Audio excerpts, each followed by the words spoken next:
Assalamualaikum warahmatullahi wabarakatuh. Selamat pagi anak-anak. Alhamdulillah pada pagi hari ini kita masih diberi kesempatan dan kesehatan oleh Allah untuk kembali belajar bersama-sama di mata pelajaran bimbingan dan konseling. Pada pertemuan kali ini, Ibu akan membahas tema mengenai empati. Kira-kira apa ya perbedaan antara empati dan simpati? Mari kita bahas satu persatu.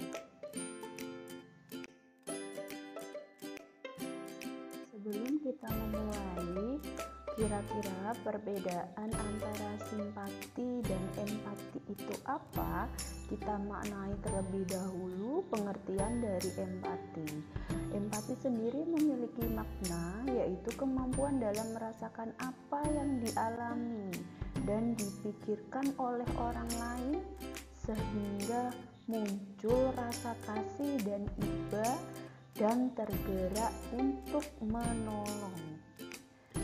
Jadi pada intinya empati adalah suatu perasaan dari dalam diri di mana perasaan tersebut mampu memicu kita untuk menolong seseorang dan merasakan apa yang dirasakan seseorang tersebut. Jadi itulah pengertian dari empati. Sebagai umat muslim wajib memiliki rasa empati sesuai dengan isi kandungan Quran surat An-Nisa ayat 8 yang menjelaskan tentang apabila ada kerabat, anak yatim, dan orang miskin yang ikut menyaksikan pembagian warisan, maka mereka diberi bagian sekedarnya atau tali kasih. Kepedulian terhadap mereka perlu ditumbuhkan. Pada intinya, surat An-Nisa ayat 8 menjelaskan atau memberikan tujuan bahwa kita sebagai sesama umat muslim wajib memiliki rasa saling tolong menolong, rasa iba, rasa berbelas kasihan antar sesama muslim, dan menghindar atau menghindari perasaan-perasaan negatif atau penyakit-penyakit hati seperti iri, dengki antar sesama, antar kelompok, atau antar keluarga kita. Empati tersendiri memiliki banyak sekali tujuan positif. Hal itu akan kita bahas pada penjelasan berikutnya.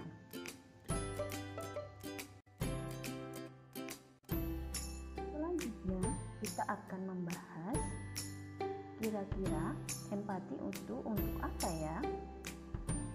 Ada beberapa fungsi yang terkandung dengan adanya kita memiliki rasa empati. Menurut Kartono dalam skisa 2008 yang saya kutip, ada 5 jenis fungsi dari empati. Yang pertama adalah kemampuan bagi diri kita untuk lebih mudah menyesuaikan diri dengan lingkungan.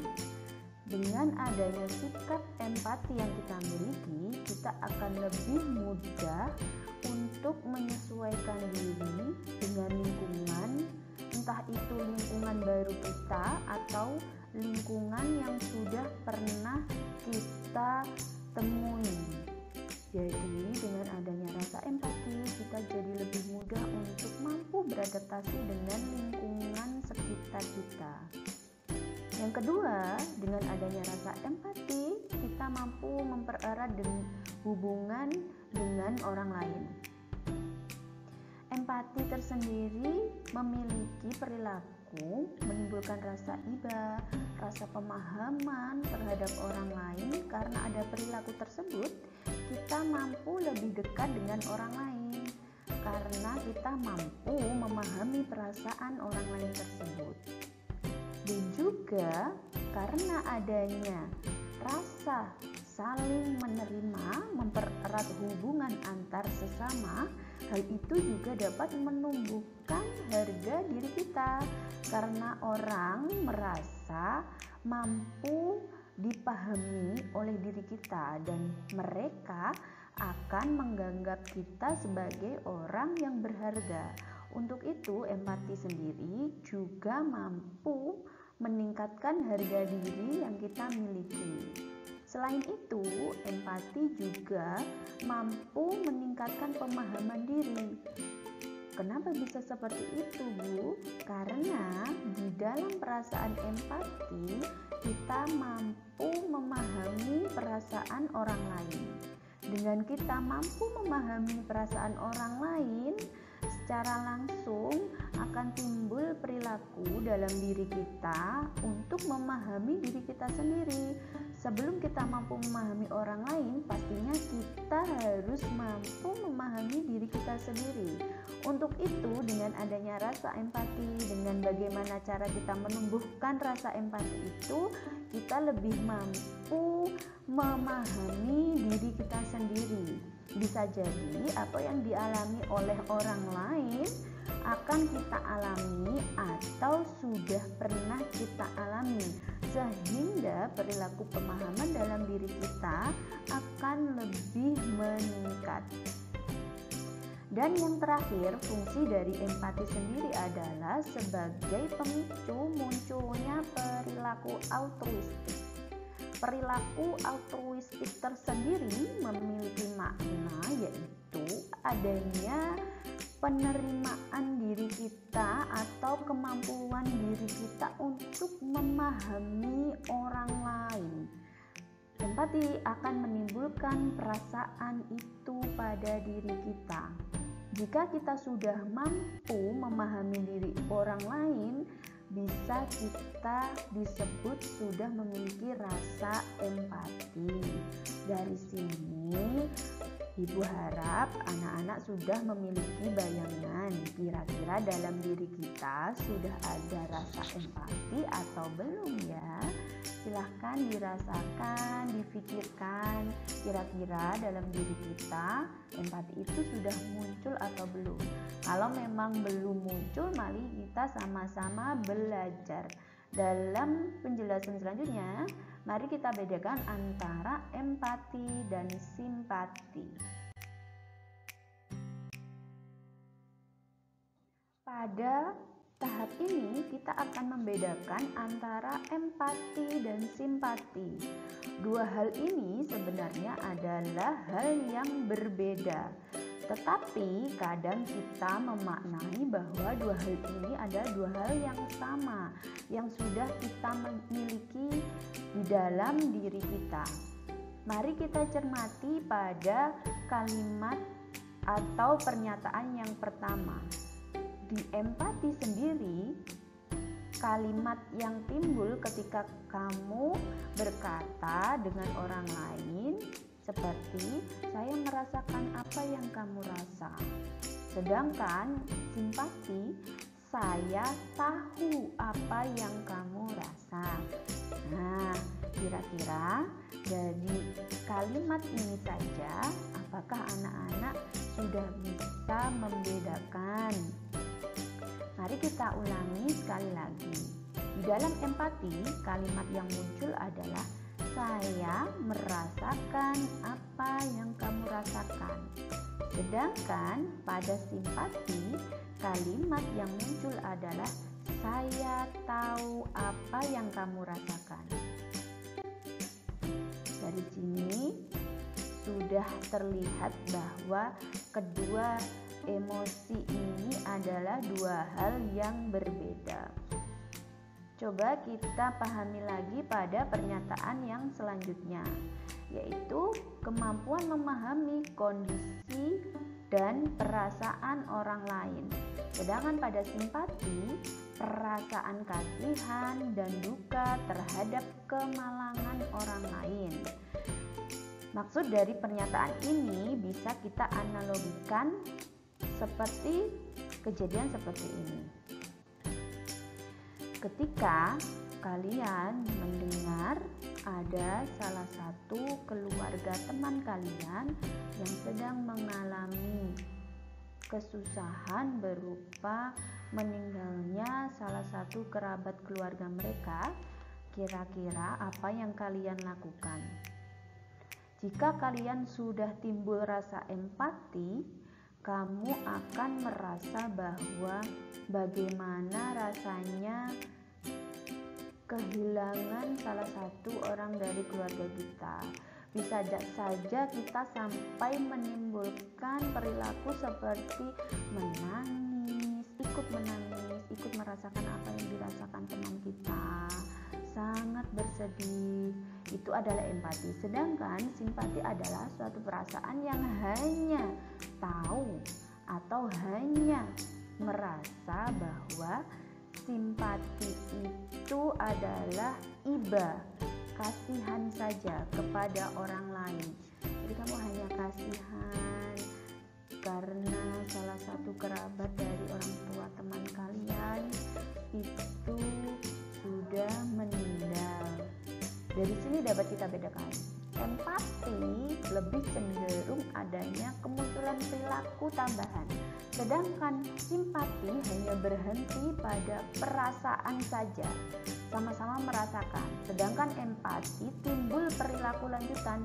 Selain merasakan, dia juga ada efek perilaku tambahan yang muncul seperti menangis, seperti sangat sedih di dalam dirinya, dan menimbulkan perilaku lain yang menunjukkan bahwa dia sangat sedih jika memang dia mengalami kehilangan salah satu anggota keluarganya. Pada pernyataan ketiga, dapat memahami kondisi orang lain, sedangkan simpati sendiri tidak dapat memahami kondisi orang lain. Mungkin ketika kita belum mengalami apa yang dialami orang lain, kita tidak mampu memahami bagaimana perasaan orang lain tersebut. Jadi biasanya ketika kalian belum mengalami apa yang dialami orang lain, perasaan yang timbul hanya sebatas rasa simpati saja. Empati masih belum muncul.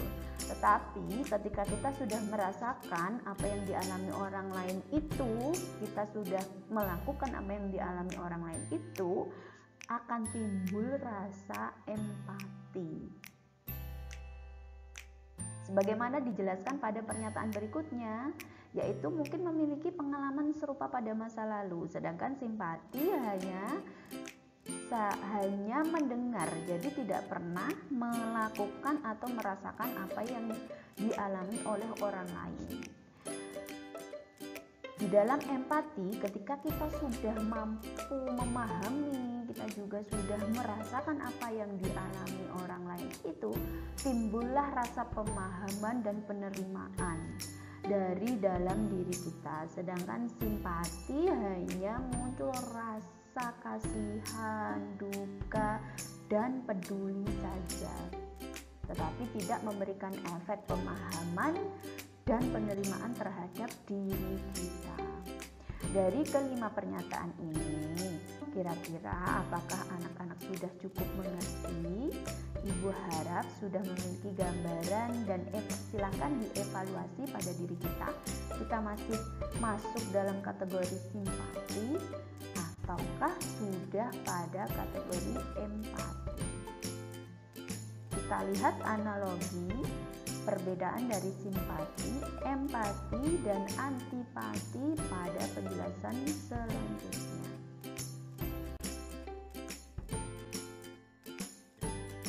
Mari kita bersama-sama cermati 3 gambar di bawah ini. Gambar pertama, kira-kira apa yang kalian pikirkan? Jadi, ada seseorang yang masuk di dalam lubang dan kita melihat orang itu dan orang itu sedang meminta tolong. Perilaku yang kita lakukan pada gambar pertama yaitu bertanya, apakah kamu mendengar suaraku? Perilaku yang timbul pada gambar pertama. Kemudian kita bergeser pada gambar yang kedua. Sama, yaitu kita melihat ada seorang yang sedang terjatuh di dalam lubang. Perilaku yang kita munculkan pada gambar kedua adalah ikut masuk ke dalam lubang itu itu dan menolong orang itu. Nah, coba anak-anak perhatikan dua hal yang berbeda ya. Jadi pada gambar pertama ada orang yang masuk dalam lubang dan dia minta tolong. Kita hanya bertanya, apakah kamu mendengar suaraku? Sedangkan pada gambar kedua, perilaku yang kita munculkan adalah kita menolong orang itu dengan cara kita ikut masuk ke lubang itu dan kita berusaha menolong untuk menariknya keluar. Dan pada gambar yang terakhir, perilaku yang kita munculkan, kita pura-pura tidak mendengar suara tolong itu. Nah, kita tidak memperhatikan, jadi kita tidak berusaha menolong, berusaha menanyakan, tidak sama sekali. Pada gambar ketiga kita hanya pura-pura tidak melihat hal yang kita lihat di depan mata kita. Nah, coba kita lihat dari ketiga gambar ini, kira-kira mana yang simpati, mana yang empati, dan mana yang antipati. Nah, coba kira-kira anak-anak pikirkan hal itu masuk pada gambar berapa saja. Mari kita bahas pada pembahasan selanjutnya.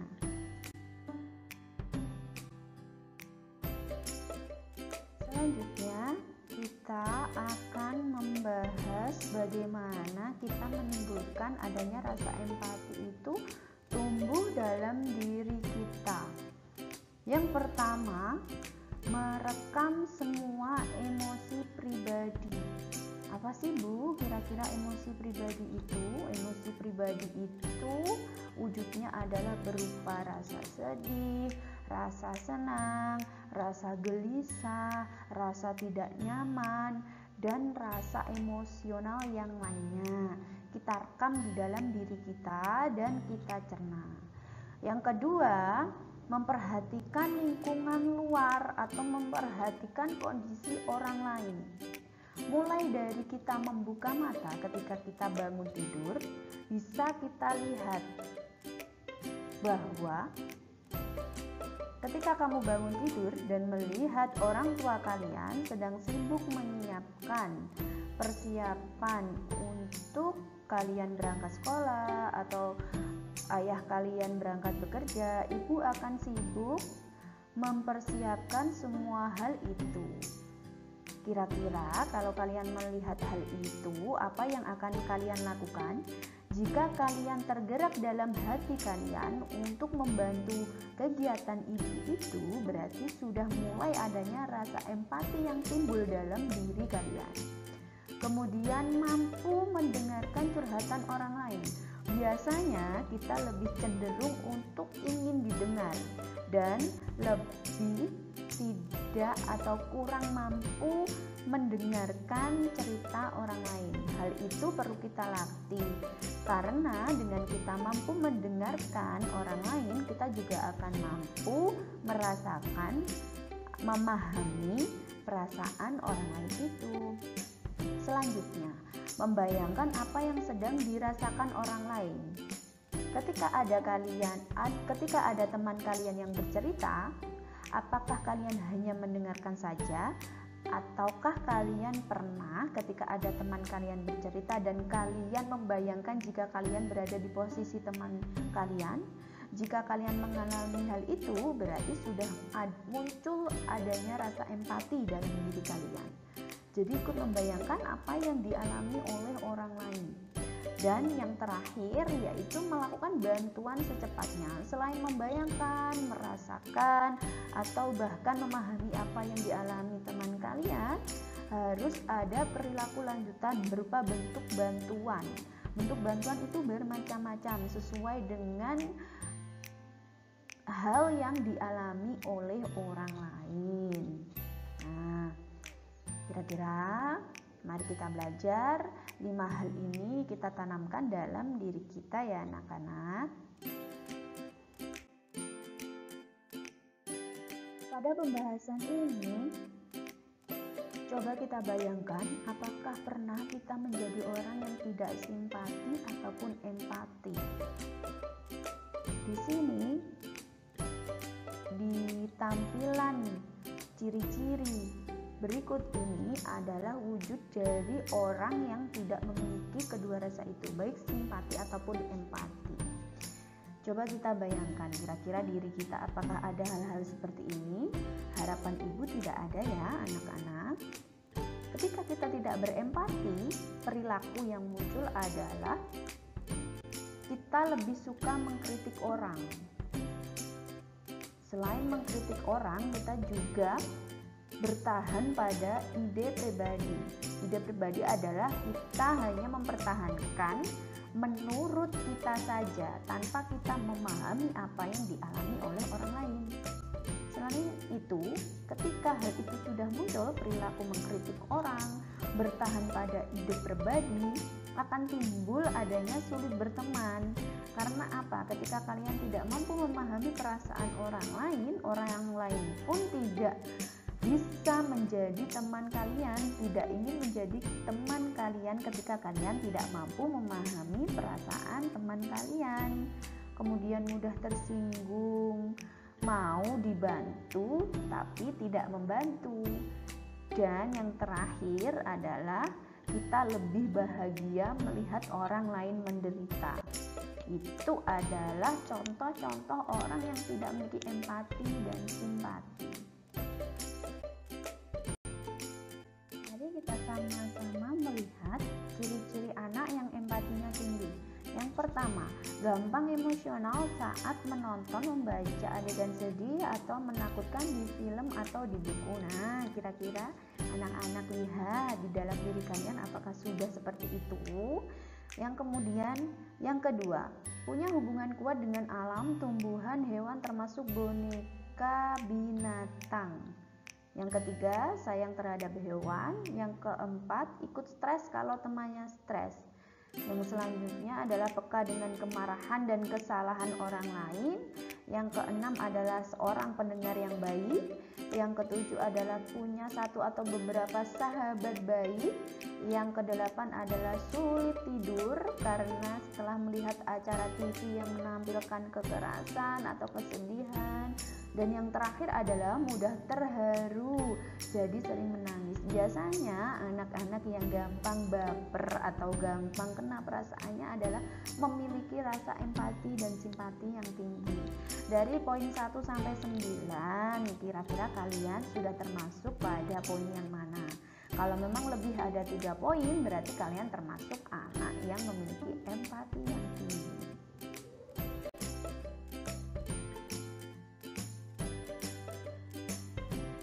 Selanjutnya, kita akan membedakan contoh dari empati dan simpati.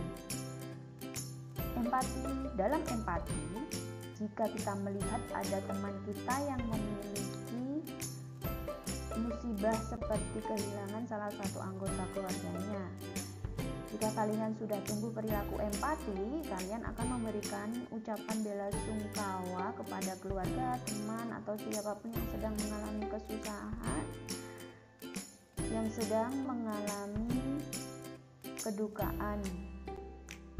Kemudian sedangkan yang disimpati adalah hampir sama seperti empati, yang membedakan adalah hanya sekadar memberikan ungkapan bela sungkawa saja tapi tidak merasakan apa yang dia alami, seperti itu. Kemudian contoh yang kedua yaitu ketika ada teman kalian yang sedang prestasinya turun, kalau kalian berempati, hal yang kalian lakukan adalah memberikan motivasi dan juga mengajaknya belajar. Sedangkan di simpati, kalian hanya sekedar memberikan motivasi dan hiburan saja agar teman kalian tidak berlarut-larut pada kesedihan saat nilainya turun. Nah, dari hal ini dapat kita lihat ya perbedaannya. Kemudian contoh yang terakhir, Jika kalian melihat terjadi adanya bencana alam, kalau kalian memiliki perilaku empati, kalian akan timbul rasa kasihan dan juga memberikan bantuan untuk korban yang terkena bencana alam itu. Sedangkan jika kalian hanya berhenti pada sikap simpati saja, kalian hanya memberikan ungkapan kesedihan, perasaan iba pada orang-orang yang terkena bencana alam tersebut. Nah, anak-anak, dapat kita bedakan ya dari sini bahwa empati dan simpati adalah dua perilaku emosional yang berbeda, tergantung dari mana kalian mengembangkan emosi tersebut.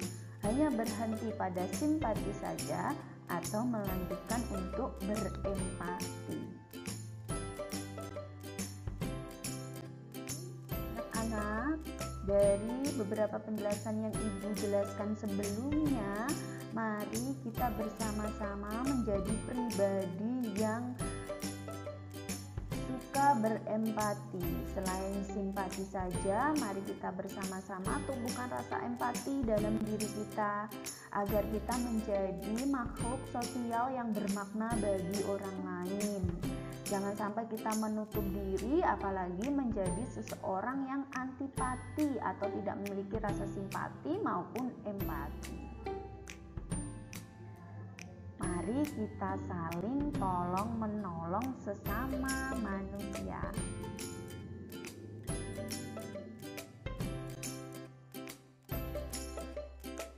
Sekian penjelasan Ibu, semoga bermanfaat bagi kalian, mampu menumbuhkan rasa simpati dan empati dalam diri kalian. Semoga apa yang Ibu jelaskan hari ini bermanfaat dan mampu merubah perilaku diri kita yang belum bersimpati dan empati menjadi sedikit-sedikit menumbuhkan perasaan itu. Sekian dari Ibu. Wabillahi taufik wal hidayah. Wassalamualaikum warahmatullahi wabarakatuh.